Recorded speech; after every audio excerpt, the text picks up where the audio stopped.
माँ लक्ष्मी स्वरूपा सीता मैया की जय। आज जनक राजा के यहाँ माँ भगवती सीता का जन्म उत्सव मनाया जा रहा है। माँ भगवती सीता स्वयं प्रकट हुई हैं धरती माँ से, इसलिए कहते हैं कि महिलाओं को धरती के जैसे धैर्य धारण करना चाहिए। यदि कोई कुछ कर सकता है तो माँ आदि शक्ति श्री जी महारानी हैं, जो स्वयं तक को न्यौछावर कर दी प्रजा के लिए। सारा जीवन उनका प्रजा के लिए ही समर्पित था।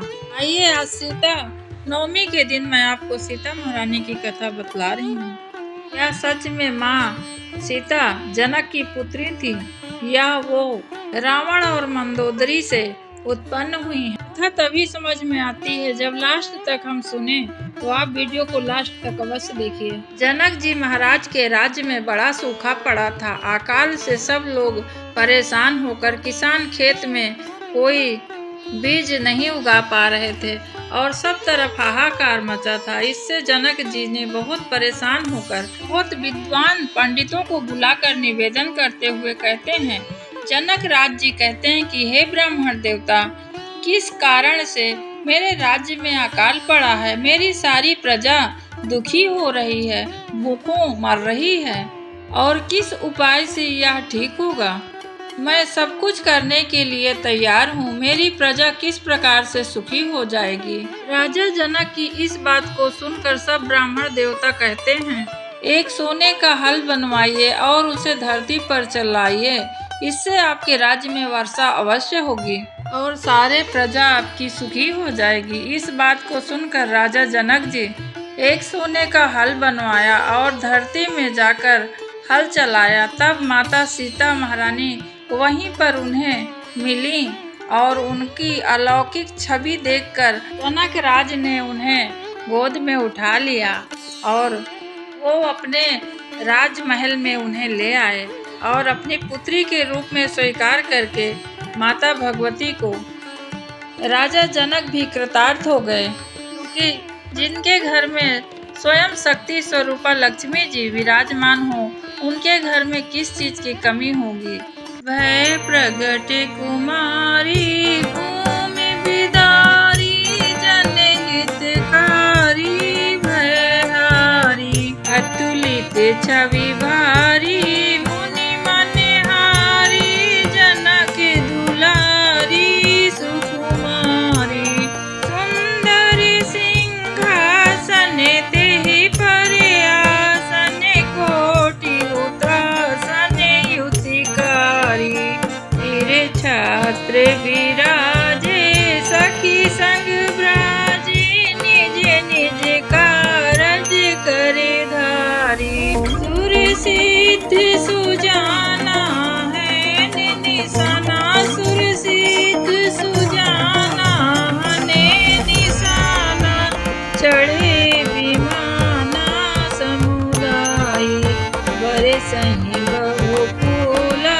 मंगल मूला, अनुकूला सिय गुण गाई, देखहि सब ठाढ़े लोचन गढ़े, देखहि सब ठाढ़े लोचन गढ़, सुख बाढ़े उरि अधिकाई, स्तुति मुनि करहि आनंद भरहि, पायन परहि हरि साई, ऋषि नारद आए नाम सुनाए, ऋषि नारद आए नाम सुनाए, सुन सुख पाए नृप ज्ञानी, सीता यस नामा पूरन कामा, सब सुख दामा गुण खानी, यसन मुनि राई विनय सुनाई, सियसन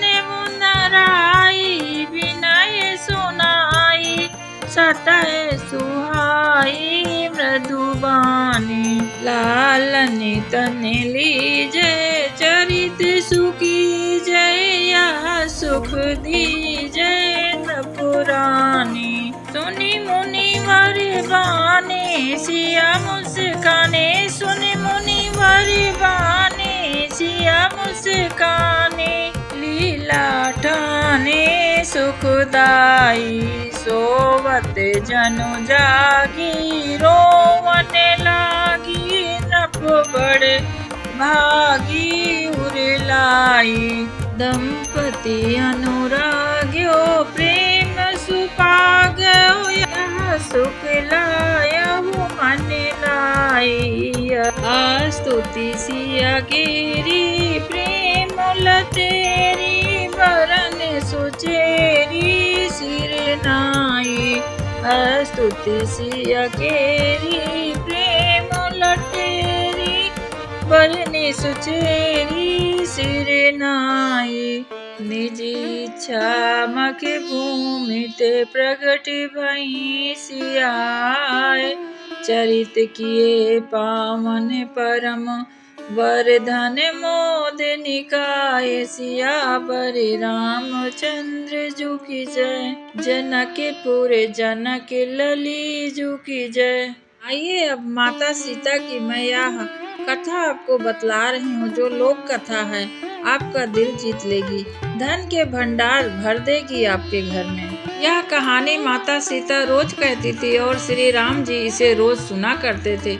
एक दिन श्री राम जी भगवान को किसी काम के लिए बाहर जाना पड़ गया, तो सीता माता कहने लगे कि भगवान, मेरा तो 12 वर्ष का नित्य नेम है और आप बाहर जा रहे हैं, मैं अपनी कहानी किसे सुनाऊंगी। श्री राम जी ने कहा कि तुम अपनी कथा कुएं के पास जाकर बैठकर वहां औरतों को पानी भर रही हैं, उन्हें सुना देना। सीता माता कुएं के पास गईं और जाकर बैठ गईं। एक स्त्री आई, उसने रेशम की जरी की साड़ी पहन रखी थी, सोने का घड़ा लेकर रखा था।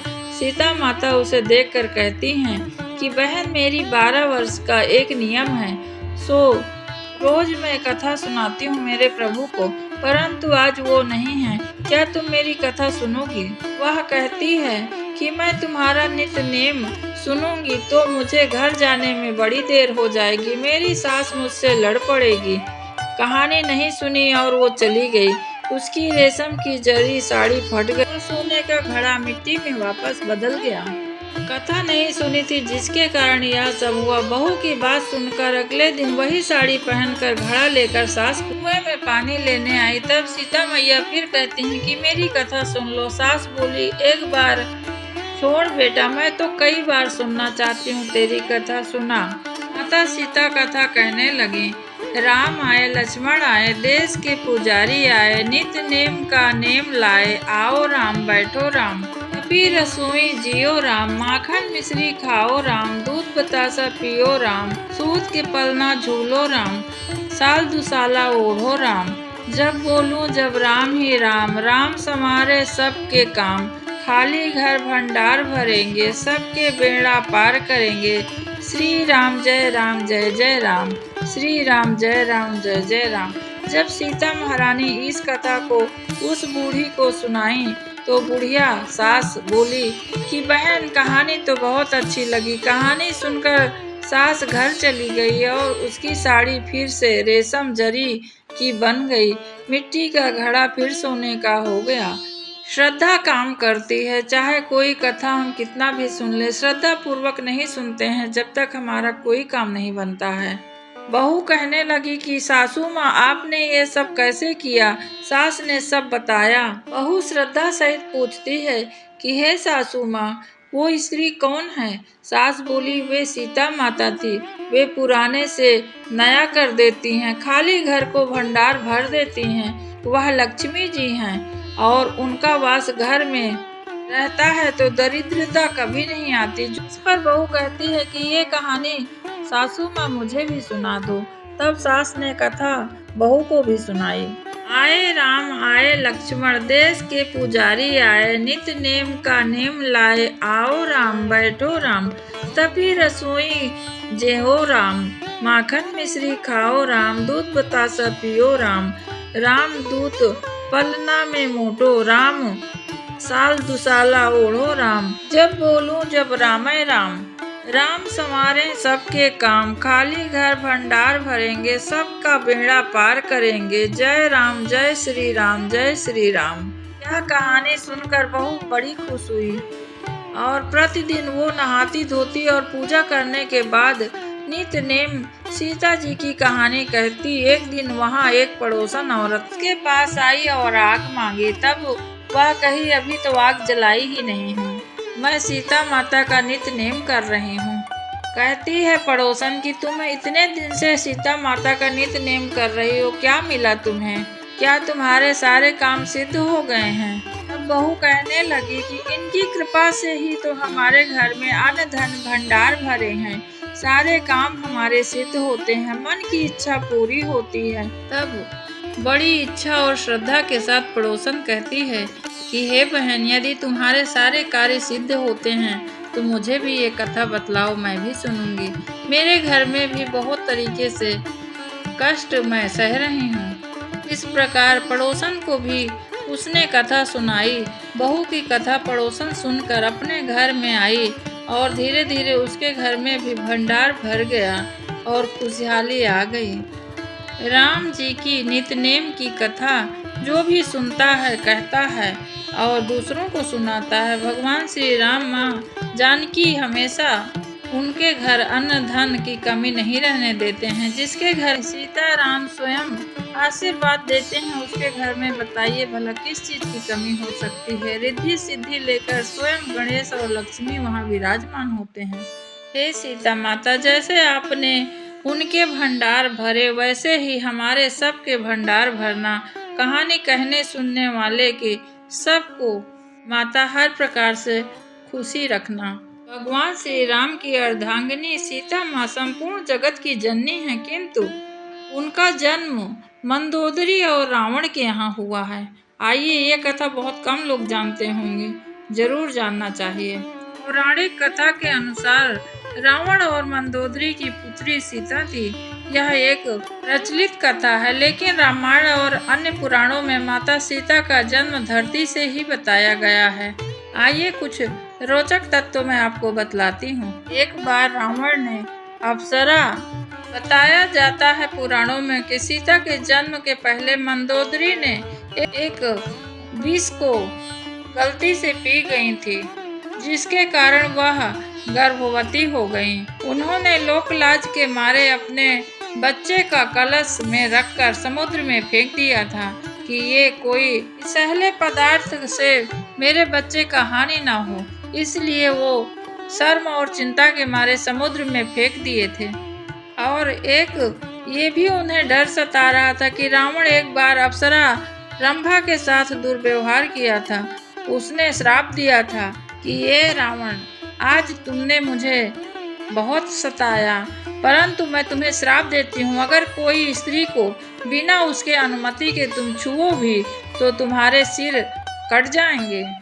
इसलिए माता जानकी को कभी रावण ने स्पर्श नहीं किया था। इसके दो ही कारण है, एक तो स्वयं की उनकी पुत्री होने के कारण, दूसरा अप्सरा का श्राप के कारण। ना रावण कोई साधारण व्यक्ति है, ना श्री राम जी और ना श्री माँ जानकी जी। ये सब कथाएं सिर्फ हमारे लिए हैं कि किस तरह संस्कृति और सभ्यता से हमारा जीवन होना चाहिए, ताकि हम किसी के साथ दुर्व्यवहार ना करें और स्वयं भी ना सहें। मर्यादा पुरुषोत्तम राम को इसलिए रावण अपने पास में आने का निमंत्रण सीता के स्वयंवर में ही दे दिया था। आज के लिए बस इतना ही। अगर आपको यह कथा पसंद आई हो तो दूसरों को भी शेयर करना, लाइक शेयर सब्सक्राइब अवश्य करिए। हरे कृष्णा।